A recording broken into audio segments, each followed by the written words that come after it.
The G20 summit is underway in India. Against this backdrop, we present today's soft talk presentation. So, welcome to the program. The presentation is titled Trade with Caution. A close neighbor and a very good friend of Nepal, India is currently holding the G20 summit.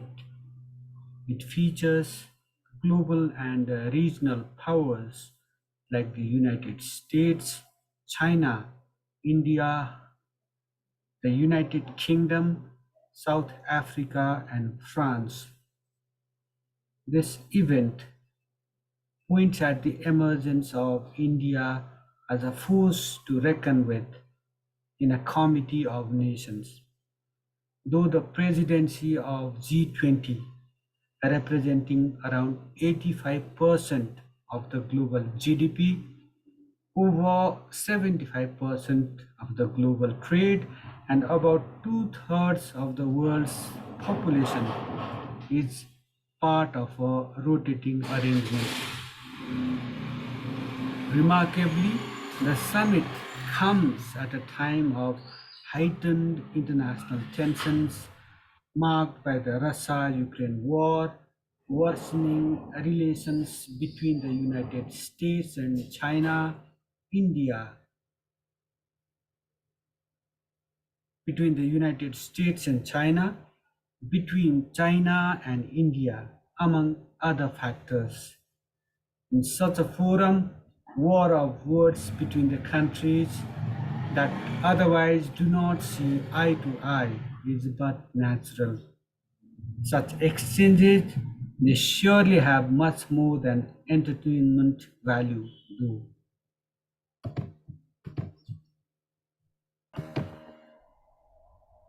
This picture on the background is from the Associated Press. It has brought to light the horrendous war between Russia and Ukraine, in which Ukraine, is on the receiving end. Let's continue with our presentation. We were talking about this G20 summit taking place amid international tensions. In a forum like G20, the exchanges happening just across the border. This offers us a golden opportunity to observe a fast changing world and its evolving power equations from a vantage point and ask ourselves as to what threats and opportunities await us when the world seems to be at the cusp of a Cold War 2000, at a time when the world seems to be at the cusp of a Cold War 2.0. It should be noted that these tensions I just mentioned, they point at this Cold War 2.0 primarily between the United States and China.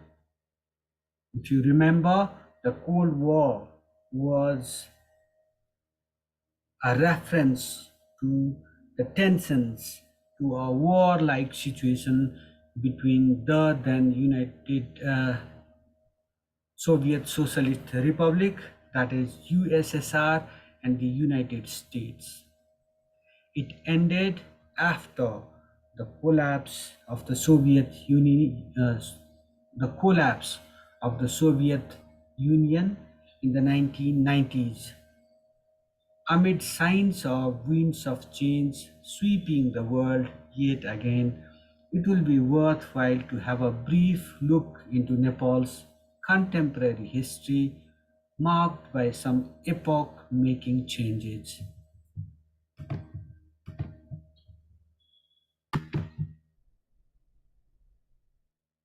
Political transformations in Nepal have always coincided with important changes in the international order, whether it's in the 1950s, the 1990s, or the early to mid 2000s.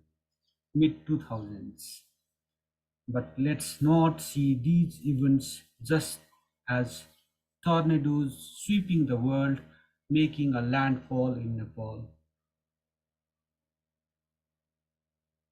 Successive generations of Nepalese have aspired for ideals like democracy, human rights and dignity, rule of law, a better future, and a prosperous Nepal.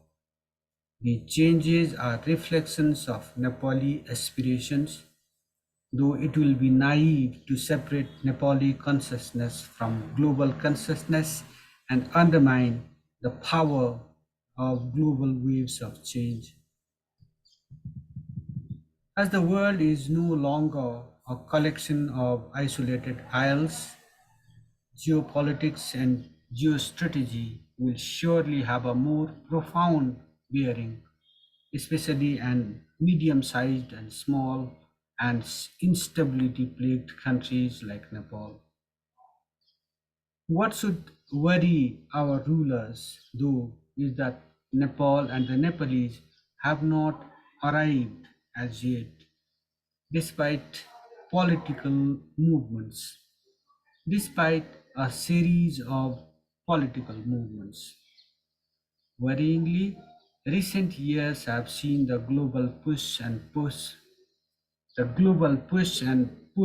in full play, threatening to dislodge Nepal, a country located between two emerging giants, from its coveted position of avowed neutrality.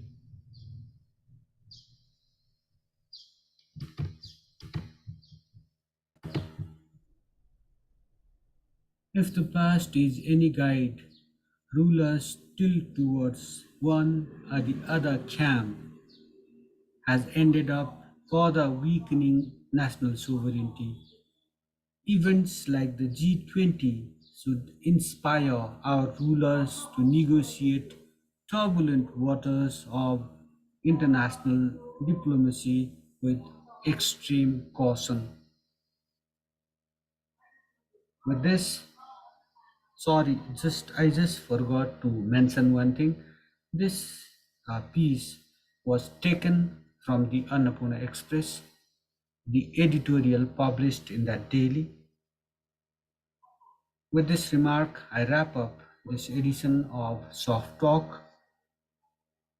We request you to support citizen journalism. It can be your true voice. Subscribe to our channel, comment on our presentation, and press that like button. Your support, it means a world to us. Thank you for watching. Thank you for listening.